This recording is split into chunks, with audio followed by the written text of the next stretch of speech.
Once upon a time, in a quiet forest, there lived a crow who was deeply unhappy with his life. Every day felt the same, lonely and unfulfilling. One sunny afternoon, as he sat perched on a branch of an old tree, tears began streaming down his face. Under that very tree, a wise monk sat meditating. A single tear from the crow fell gently onto the monk's cheek. The monk opened his eyes, looked up, and saw the crow crying. "Why are you crying, my friend?" asked the monk softly. "Oh, wise one," sobbed the crow. "I'm so miserable. No one loves me. People chase me away, call me ugly, and never give me food. Everyone hates me. Death would be better than living like this." The monk's heart filled with compassion. He said kindly, "We must learn to find happiness no matter where we are or what our situation is." But the crow didn't understand these words. His sadness only grew heavier. Seeing this, the monk added, "Don't lose hope. Tell me, what do you wish to become? With my special mantra, I can help you transform into anything you desire."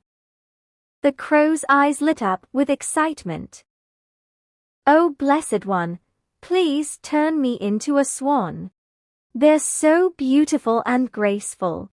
Surely, they must be the happiest birds in the world."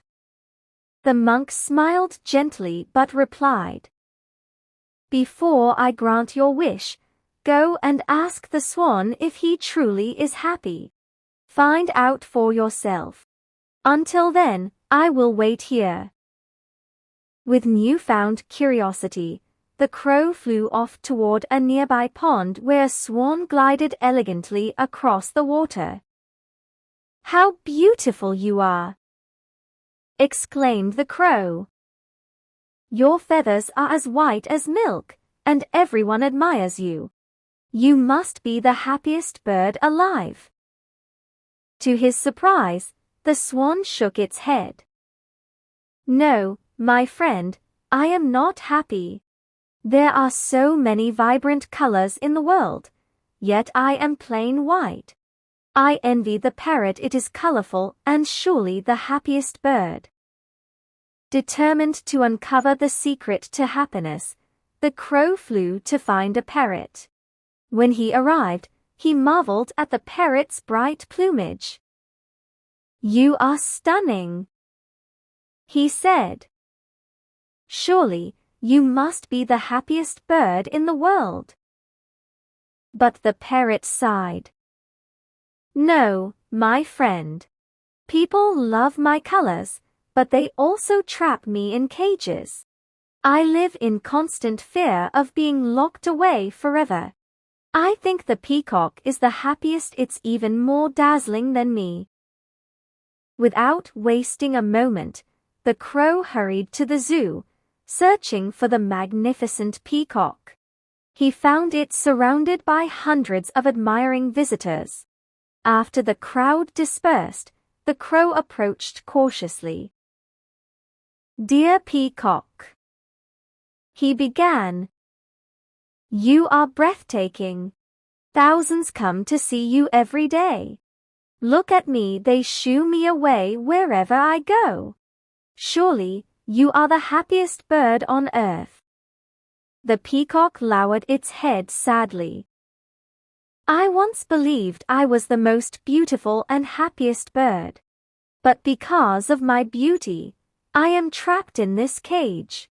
People pluck my feathers to decorate their homes, and it hurts terribly. I long to be free like you, dear crow." This revelation shocked the crow. "If you aren't happy, then who is the happiest bird?" he asked. The peacock thought for a moment and said, "After observing all the birds here, I've realized something important. You, the crow, are the only bird not confined to a cage. You have the freedom to fly anywhere, anytime. If I could trade places with anyone, it would be you." These words struck a chord deep within the crow's heart.